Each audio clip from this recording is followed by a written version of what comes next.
After an arduous legal battle for its continued survival, Palworld has recently emerged from early access into full playability. Since then, the game has been played heavily with player counts skyrocketing upwards, probably even leaving its spiritual sibling Pokemon behind. I'm not sure if that's true, but I would like it to be true because that would be poetic justice and make me very happy. What's more surprising though is that it seems people haven't just dropped the game again in short order, and there's truly something more to it. And that goes beyond that one new cat pal, and if that's your main reason for playing the game, you guys degenerate! You do you, I mean, I don't judge. But maybe you're set wondering what the game is even about. What warrants such widespread enthusiasm? Like, surely it's more than just Pokemon with guns, right? To understand the truth or untruth of that statement, we'll be taking a fish-eye lens view of Palworld today. And don't forget to subscribe if you want more intelligent gaming insights in your life. As you're probably aware, Palworld is a game that has no shortage of controversy surrounding its inception and continued development. People were quick to identify the very obvious inspirations the game had drawn from. From the moment of its early access release, the similarities between the titular pals and the creatures of the long-established Pokemon franchise were clear for anyone with half a functioning eye to see. A storm of allegations of plagiarism broke loose on social media, claiming that Pocket Pair had either ripped or traced its models directly from the Pokemon games, with the additional potential issue of generative AI usage for the creation of some of the game's assets, which is not an insane claim to make considering Pocket Pair made another game called AI Art Imposter. I mean, I don't think I need to tell you much about that game and what it's about for you to put one and one together here. But just in case it wasn't clear, yes, it did in fact use AI-generated art as part of its core mechanics. Their new companion catching title launched successfully nevertheless, and sold many copies to players who seemed to be genuinely enjoying themselves in this world of cute animals and gun violence. And wherever money is to be smelled, evil cyberpunk corporation Nintendo is quick to get involved. Known for shutting down anything that just so much as whiffs of one of their IPs, they swiftly announced to enact legal action, which led to a lawsuit against Pocket Pair targeting some of the core mechanics of their game. That legal battle still doesn't seem to be fully resolved, but after the mechanics in question have been removed from the game, it seems Nintendo has no more legs to stand on. So really the fate of the game is still somewhat up in the air, but at least for now it seems that there's nothing to bar Palworld from its meteoric rise. But disregarding the controversy surrounding the game, what's the gameplay actually like? Well, why don't we jump in for a spell and look at what all the fuzz is about. First order of business, like in many other games, is creating a character with which to jump into the uncharted world of pals. Character creation is fairly basic, with two general body types to choose from and a slightly larger variety of facial features and hair. Hair selection overall, however, doesn't feel entirely suited to creating grumpy old war veterans. Having finalized your character, the game starts you off waking up on the beach of some as of yet unnamed remote island surrounded by small critters that flee as soon as you open your eyes. You know, maybe I shouldn't have given this man features this masculine. Seeing this character model next to these adorable creatures is giving me whiplash, my god. It is a nice touch though to have those three creatures be the first things entered into your list of discovered pals when you gain control over your character. Like really, nice attention to detail, you don't see that often. You pick up some type of holographic data slate flashing cryptic messages at you that you can't make heads or tails of. But that's irrelevant since we're here for enthralling the wildlife and erecting monuments to our own hubris. And perhaps erecting something as stop looking at the cat already. You unlock a chain of quests that introduces you to some convenience features and core mechanics of the game, such as fast travel. Neat. Nothing special here, just a classical structured way of learning what you can and should do. Which is important to have in this type of game, as we will soon see, because otherwise you're liable to be overwhelmed by all the various systems you need to understand to advance. The quest guides you towards an NPC character whom paints this lush, vivid place as some kind of hell island where people are being eaten alive by wild pals. You're telling me you're scared to be swallowed whole by literal chicken and sheep? Man, I don't know, it's barely been 5 minutes into the game and I've already been jarred for the second time. If this keeps happening, I may end up too confused to finish this script and find myself stranded somewhere in the wilderness with a family of 10 segments. Stop it, I swear to god! We are then advised to pick up branches or hit trees for wood. Oh, so it's Minecraft now. Another game to add to the amalgamation counter. Careful though, if you don't pay attention and leave the game running in the background while you write scripts, you may find yourself succumbing to cold exposure. It's an oddly specific scenario, I wonder under what circumstances that may occur. At that point you may realize that there are hot and cold environments that will require the preparation of appropriately padded or ventilated gear in the future, as well as a hunger gauge that you will want to keep filled, such as to not end up an emaciated corpse on this infernal island. You go through the motions crafting a workbench, which unlocks the crafting of axes and pickaxes, which in turn speed up the collection of materials. Classic progression again, something you've probably seen before in other games. At this point you may already have an idea of what genre of game this actually is, but let's keep going, maybe there's more to see. By the sweat of your brow, you gain a stat point that can be allocated to different parameters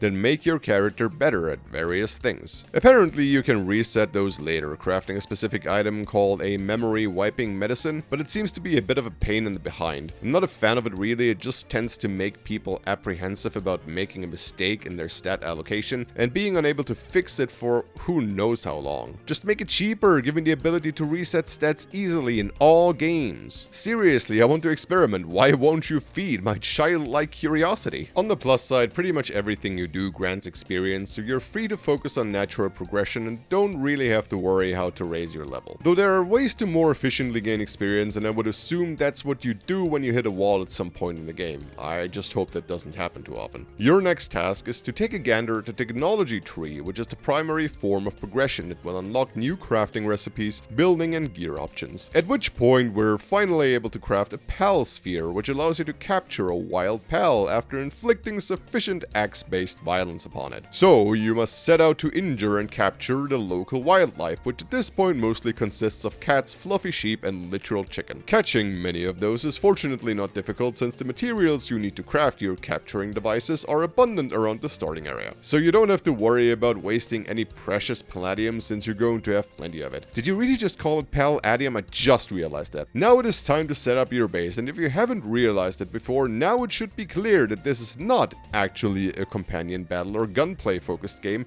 but primarily a survival sandbox. I mean, I don't know how a few pieces of wood and stone make a futuristic hologram screen, but okay, why not? This is your pal box, which doubles as a device that sets up the perimeter of your base to allow the construction of buildings, and a storage for you to stuff in the pals you don't need anymore, like all those fluffy sheep you beat up and stuffed in tiny balls for no reason. Your shiny new holographic screen further doubles as a way to travel to your previously discovered eagle statues or other bases. This gives you the ability to establish bases in other strategic locations that you may want to revisit, but where there's no fast travel point in the immediate vicinity. You establish a base, accelerate your research to get bigger and better things, and explore further reaches of the world, while at the same time catching stronger and more diverse pals that can be deployed in your base to take care of various menial tasks as a form of automation, such as construction of buildings, crafting items, or generating more resources for you to extend your empire of small animal abuse.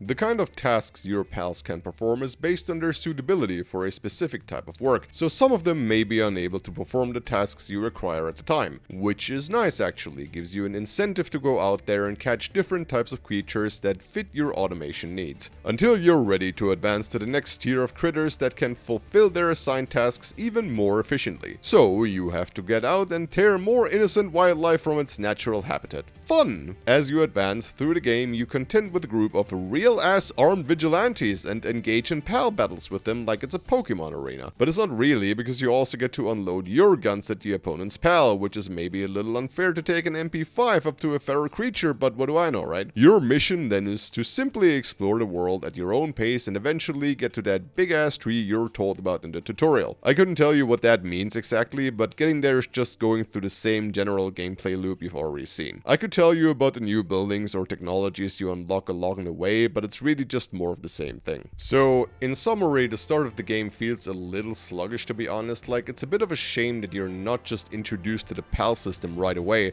since that's the main differentiating factor here. Though fortunately, it doesn't take long to get into the meat of the game and actually start catching your first pals. Building your first base and unlocking core technologies is fairly easy too, so the tutorial fortunately doesn't drag on for too long. Beyond that, it's your typical survival sandbox progression from there, as you keep unlocking new technologies technologies, crafting new items, and extending your bases. With the notable difference, of course, being that your main method of automation is letting your pals do all the work for you. And that's really what it is at its core, a survival sandbox. The game isn't actually too similar to Pokemon in terms of overall gameplay experience. I've never played the game myself, but from what I can tell, it seems most similar to Ark Survival Evolved, with the addition of the creature catching and battling elements, of course. PAL combat has nowhere near the same complexity as a Pokemon game though, so if that's what you're looking for, you're going to be disappointed. You may, however, feel that there's a more intimate connection to the creatures you capture, as you often just see them running around in your base.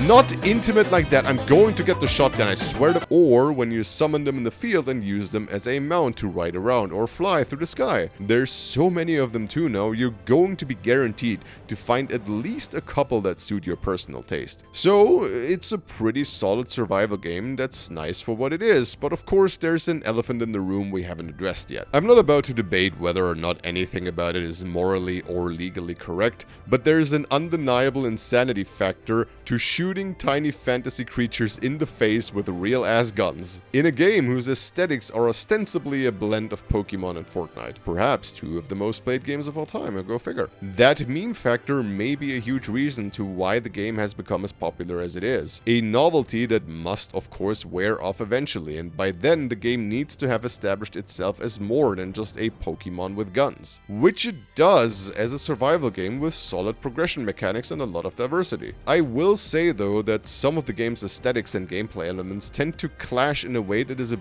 bit jarring. Honestly, I'm not sure if that's a good or a bad thing. Like, these things shouldn't go together, but somehow they do anyway, and create an experience that's honestly bizarre, but just somehow works out in the end. So if the memes are how you learned about the existence of Palworld and you're hoping for an experience that's close to the Pokemon games, you may be disappointed. Same thing if you're looking for polished shooter mechanics and gunplay, because that's just not what it is at its core. If you are, however, an enjoyer of hoarding resources, building and extending bases, and automating the hell out of them, then Palworld may be a good fit for you. Anyway, that's all from me. See you later.